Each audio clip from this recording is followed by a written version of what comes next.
আসসালামু আলাইকুম, সবাইকে স্বাগতম সোল শরীফের ফেসবুক চ্যানেলে। এখন একটা ভিডিও শুট করতে আসলে স্ক্রিপ্ট লাগে, আমি আর স্ক্রিপ্ট করার সময় পাচ্ছি না, ভিডিও রেকর্ড করার সময় পাচ্ছি না, তো একবারে লাইভে চলে আসছি।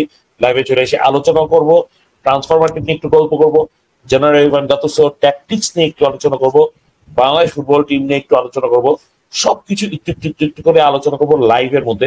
সেই লাইভটাকে পরবর্তীতে আমি কাটছাট করে ইউটিউবে ভিডিও আকারে ছেড়ে দিব। তো এইটা আমি মনে করি একটা সহজ টেকনিক হইতে পারে। কথাটা Farhan Shariar Dua. How many days Italy will take to understand that they need to change the club level football to improve the national team? Well, great একটা কোশ্চেন, রিয়েলি একটা গ্রেট কোশ্চেন। আমি এটা একটা খুবই গুরুত্বপূর্ণ একটা point বলেছে। How many days Italy, how many days না, অ্যাকচুয়ালি হাউ মেনি ইয়ার্স হয়ে গিয়েছে। কারণ কি ইতালি 2006 যে ক্যালসিও পলিটা হয়, ক্যালসিও পলি দিয়ে আসলে সবকিছু ধ্বংস হয়ে যায়। ক্যালসিও পলিটা ঘটার পরে আসলে ক্লাব ফুটবলের অবস্থাটা খারাপ হয়ে যায়, এবং ইতালিয়ান যে ম্যানেজমেন্ট ছিল যারা, তারা অ্যাকচুয়ালি ইতালিয়ান ফুটবলে টাকা ঢালা ছেড়ে দেয়। কারণ কি লুসিয়ানো মগ্গি যে জুভেন্টাসের ডিরেক্টর ছিলেন, লুসিয়ানো মগ্গি ছিল ওয়েল রেসপেক্টেড একজন ব্যক্তি, এবং সেই ওয়েল রেসপেক্টেড ব্যক্তি যখন এই কাজটা করে বসে, তখন আসল কথা ইতালিয়ান ফুটবল ম্যানেজার গুলো সবাই আসলে রেসপেক্ট হারায় ফেলে। এবং মঙ্গি যে পরিমাণ টাকা কামাই করে, সেই হিসাবে সবাই কিন্তু মঙ্গির বিষয়টাতে খুব হার্ড হয়, এবং তারা টাকা ইনকাম করার সোর্স হিসেবে ক্লাব ফুটবলকে বাছাই করা বাদ দিয়ে দেয়। কারণ কি মঙ্গি তার জীবনে যত টাকা কামাই করেছে, সব টাকা সব টাকা হারিয়ে ফেলেছে। সো এত বছরের মানে তার 22 বছরের ক্যারিয়ারে একটা ভুল সিদ্ধান্ত তার পুরো ক্যারিয়ারটাকে নষ্ট করে দিয়েছে। তো ক্লাব ফুটবলের এই জিনিসটাকে রিস্কি ফিল করে ইতালিয়ানরা কিন্তু ক্লাব থেকে সরে গিয়েছে। যেমন ধরেন সিলভিও বার্লুস্কোনির মেয়ে গতদিন একটা কথা বলছে, এসি মিলানের ডাউনফল দেখে তার খুব খারাপ লাগে। এসি মিলানের ডাউনফল তাকে খুব কষ্ট হতো, কারণ কি তার বাবার ড্রিম ছিল এসি মিলান, নষ্ট হয়ে গিয়েছে। তো আমাদের পরিবার, শুধু আমি না, আমাদের পরিবারটা এই জিনিসটা খুব কষ্ট পায়। একজন কমেন্ট করেছে, বেরি তোর বাপই তো আমাদের ক্লাবকে রুইন করে দিয়েছে। নো, তার বাপ এই ক্লাবকে ভালোবেসেছে। কিন্তু ওই যে লুসিয়ানো মগির যে কাজটা, বেটিং স্ক্যান্ডেল এন্ড যে জিনিসটা করলো, রেফারিকে কেনা বেচা এবং জুভেন্টাস সিরি বিতে চলে যাওয়া, এবং ক্লাব পর্যায়ে পুরা উলট পালট হয়ে যাওয়া, ইন্টার মিলান 2টা টাইটেল পেয়ে যাওয়া এক্সট্রা, সবকিছু মিলায় আসল কথা পুরো ক্যালসিও পলি পরে সিরিয়া এ ওয়াজ ডিস্ট্রয়। আপনি চিন্তা করেন তার আগ পর্যন্ত সিরিয়াতে কারা খেলতো?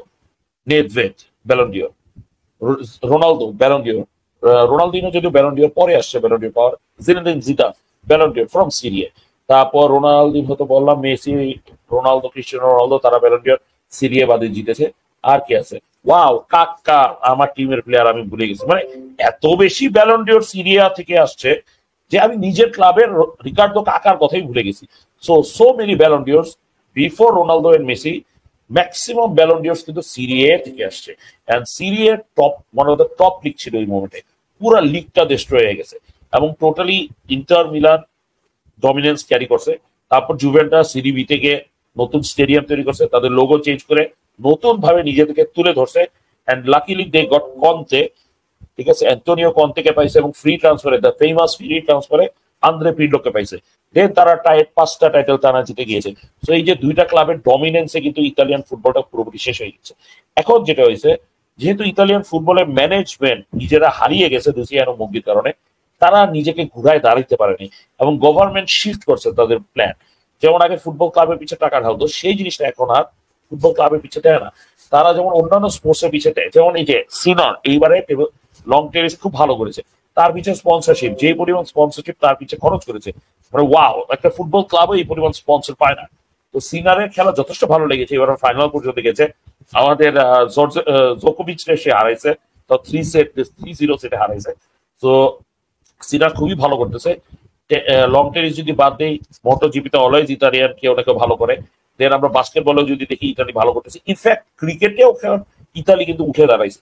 অন্যান্য স্পোর্টসের পিছিয়ে বেশি খরচ করতেছে ইতালি ফুটবল ছাড়া, এবং ফুটবল স্টেডিয়াম বানাইতে যে খরচটা আছে, এই খরচটা ইতালিয়ান ক্লাব গুলো করতে দিতেছে না, গভর্নমেন্ট গুলো করতে দিতেছে না। কেন করতে দিতেছে না? কারণ কি, একটা সিম্পল হিসাব। আজকে আমার মনে করেন বসুন্ধরা কিংস আমার এখানে কাছে, তো আমি বসুন্ধরা কিংস মালিক যেহেতু এই মাঠে, এখন এরকম সুন্দর মাঠ আর কোথাও নাই। তো তারা এখানে যদি কনসার্ট করে, সেই কনসার্টের টাকা কে পাবে? বসুন্ধরা কিংস পাবে। এখন আমরা বঙ্গবন্ধু স্টেডিয়ামের দিকে যদি থাকে, ওই টাকা কে পাবে? আবাহনী পাবে? নো। মোহামেডান পাবে? নো। বসুন্ধরা কিংস পাবে? নো। কে পাবে? আমাদের সরকার পাবে। ওইখানে যদি কনসার্ট করা হয়, এখানে যদি বিয়ের অনুষ্ঠান করা হয়, তার টাকাটা কি পাচ্ছে? আমাদের সরকার পাচ্ছে। তো সরকার যেখানে টাকা পাবে, সে ক্লাবের কাছে কেন বিক্রি করবে? ইতালিয়ানরাও same. AC Milan Inter Milan কার কাছে বিক্রি করবে? তারা তো আমাকে টাকা দিবে না, সো আমি আর ক্লাব ওদের কাছে বিক্রি করবো না, আমি নিতে ভাড়া দিব। এবং সেই জিনিসটা ইতালিয়ান গভর্নমেন্ট ভুল করতেছে। হ্যাঁ, যদি নিজস্ব মালিকানা, যেমন বসুন্ধরা কিংস নিজস্ব মালিকানা নিজস্ব একটা সিন্ডিকেট তৈরি করে ফেলেছে। বসুন্ধরা কিংস কয়েক বছর হইলো, মাত্র 14 কি 15 বছর হইলো। আর এই এসি মিলান ইন্টার মিলান হচ্ছে 100 বছর পুরানা ক্লাব। 125তম বার্ষিকী আমরা পালন করছি গত বছর। তো পুরানা ক্লাব, অবভিয়াসলি এরা তো নিজেদের মাঠ যদি পায় ফাটায় ফেলাবে। কিন্তু ইতালিয়ান গভর্নমেন্ট এই জিনিসটা কেন দিবে? কারণ কি এই টাকাটা তো ইতালিয়ান গভর্নমেন্ট সরাসরি পাচ্ছে। তো তাদের সরকার তাদের একটা লসের খাতা তৈরি করবে, এই জিনিসটা তারা চাচ্ছে না। এবং এসি মিলান ইন্টার মিলান কতটা কঞ্জুস, সরকার যে টাকা চাচ্ছে সেই টাকা তারা দিবে না। হ্যাঁ, এটাও যদি লজিক্যালি আমরা চিন্তা করি, সে টাকা দিবে কেন? মানে আমি 1 বিলিয়ন টাকা কেন গভর্নমেন্টকে দিব? আমার তো রেভিনিউ 1 বিলিয়ন উঠবে না, 1 মিলিয়নই উঠবে না, 1 বিলিয়ন তো পরের কথা।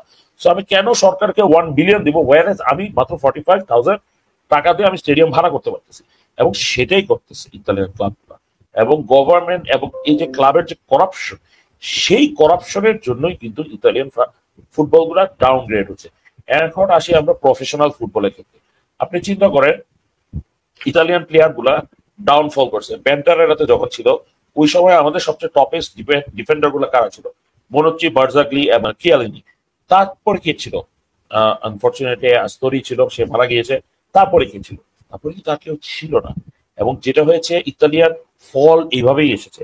কিন্তু রিসেন্টলি কিন্তু ইতালি আবার রাইজ করতেছে, অনেকগুলা ডিফেন্সিভ ট্যালেন্ট শুধু আসতেছে না, অনেকগুলা মিডফিল্ডার তো এসেই গেছে। এখন তো মিডফিল্ডে ভরপুর। আমাদের ইতালিয়ান মিডফিল্ডার গুলো ইংলিশ প্রিমিয়ার লিগে খেলে, যেমন স্যান্ড্রো টোনালি সবাই চিনি। বারেল্লাকে কিনতে চাই ইন্টার মিলান, তাকে ছাড়ছে না।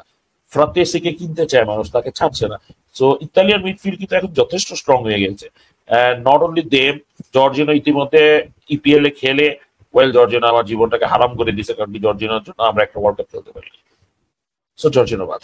ভেরাতি, মার্কো ভেরাতি ওয়ান্ডারফুল একটা মিডফিল্ডার। কিন্তু বর্তমানে দেখেন ওদের থেকেও বেটার মিডফিল্ডার কিন্তু আসতেছে। এখন একটা সুযোগ আছে আমাদের এই প্লেয়ারদেরকে একটা করে এদেরকে গাইড করা। এবং ভাই আমি আপনাকে বলবো, হোপ ছাড়েন না, গাইড আসতেছে যেহেতু, ইনশাল্লাহ ইনশাল্লাহ ভালো করবে। ধ্রুব ভাই, থ্যাংক ইউ আপনার এই মূল্যবান কমেন্টের জন্য। কিন্তু আমি একটু বেশি সময় খেয়ে দিয়েছি দেখে আন্তরিকভাবে দুঃখিত। আমি আমার নেক্সট কমেন্টে চলে আসি। বারেলার কথা যেটা বলছিল, যে বারেলা কেন জানি ভালো করতে পারতেছে না, আপনি কিভাবে দেখছেন? এই যে এই পয়েন্টটার সাথে এটা রিলেটেড করে, এখন ইন্টার মিলানে কিন্তু বারেলা অনেক খেলে ফেলেছে। এবং ইন্টার মিলানে যেটা হয়েছে, সে সিরিয়ে জিতে গিয়েছে, সে চ্যাম্পিয়ন্স লিগে 2টা ফাইনাল পর্যন্ত গিয়েছে। বারেলা ইতিমধ্যে ইতালির সবচেয়ে best midfielder without any doubt. বারেলার হাঙ্গারনেসটা কিন্তু নাই যে ওয়ার্ল্ড কাপে যেতে হবে, ওয়ার্ল্ড কাপে কাপ জিততে হবে। ইউরোতে যেমন ছিল মানচিনি কোচ, বিকজ মানচিনি হচ্ছে এমন টাইপের একটা কোচ, একটা উইনিং টিম তৈরি করে দিয়ে যায়। ইন্টার মিলান যখন ওই যে জুভেন্টাস যখন রেলিগেটেড হয়, তখন কিন্তু মানচিনি ছিল ইন্টার মিলানের কোচ। এন্ড যেটা সে করেছে, ইন্টার মিলানকে একটা চ্যাম্পিয়ন টিম বানায় দিয়ে গেছে। সেটা Jose Marino treble winning team বানায়। সো স্টার্টটা কিন্তু মানচিনি করে, এবং মারিও বারবোয়া বালোতেলিকে কিন্তু মানচিনি আনে। সো সে মানচিনি ইন্টার মিলান ছাড়ার পরে কই যায়? ম্যানচেস্টার সিটিতে যায়। আজকে Manchester City one of the topest club, one of the strongest EPL club. But before that what were they? হ্যাঁ, আরফান তাদেরকে কিনে, পেলেগ্রিনি তাদের কোচ ছিল, কি জিতে? কিছুই জিততে পারে না। But Mancini was the first coach যে ম্যানচেস্টার সিটিকে ইংলিশ প্রিমিয়ার লিগ জিতায়। এবং ম্যানচেস্টার সিটি আর ঘুরে দাঁড়ানো লাগে না। ম্যানচেস্টার সিটি তখন কি জিতা শুরু করে, যে আমি টপ দিব, আমি চ্যাম্পিয়ন্স লিগ দিব। এবং চ্যাম্পিয়ন্স লিগ নেওয়ার স্বপ্ন নিয়ে ম্যানচেস্টার সিটি এতগুলা কোচ পরিবর্তন করে পেপ গার্দিওলাকে এসে থামে। এবং পেপ গার্দিওলা প্রমিসটা ঠিকই টেক করে। 4 বছর লেগেছে কিন্তু জিতেছে, তারা কিন্তু জিতেছে আলটিমেটলি। সো ইনজাগি, এখন ইনজাগি ছোট মাপের কোচ, সে ছোট দলে ছিল। যখন ইন্টার মিলানে আসে, তাকে দল গুছাইতে বলা হয়েছে, তাকে কিন্তু সিরিয়া জিততে বলা হয়নি। আলটিমেটলি যখন দেখা গেছে তার একটা চান্স হয়ে দাঁড়াইছে সিরিয়া জিতা, যখন খেয়ে হারাই ফেলতেছিল, এমন সময় তাকে স্যাক করার কথা ছিল, ওইখান থেকে সে ঘুরে দাঁড়ায়। এন্ড পরের মৌসুমে সে সিরিয়া জিতে। সো চ্যালেঞ্জ নিছে, সিরিয়া জিতছে। পরের মৌসুমে আসা ফাইনাল পর্যন্ত, যেহেতু এসি মিলান এত চ্যাম্পিয়ন্স লিগে, সে ফাইনাল পর্যন্ত নিয়ে যায়। ওয়েল, ওই যে তার কাজই তো অক্টোবর পর্যন্ত যাওয়া। সে ফাইনালে গিয়ে ম্যানচেস্টার সিটির কাছে হারে, আবারও সে ফাইনালে যে এবারে সেটা পিএসজির কাছে হারে।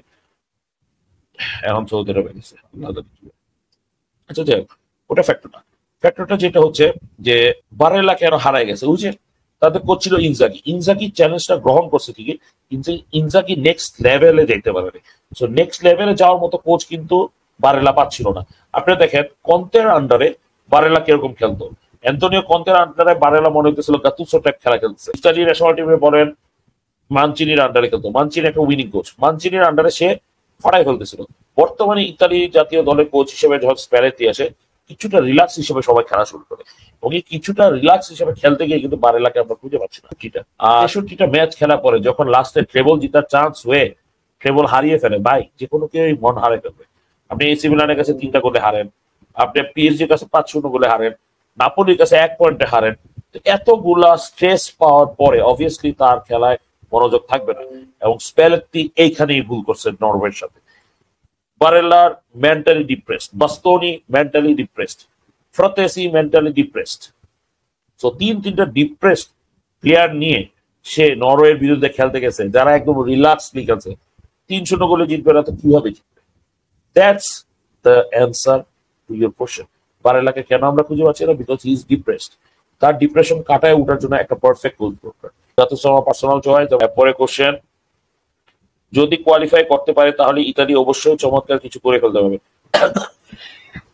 ভাই কোয়ালিফাই করতে পারলে ইতালি ওয়ার্ল্ড কাপ নিয়ে যাবে।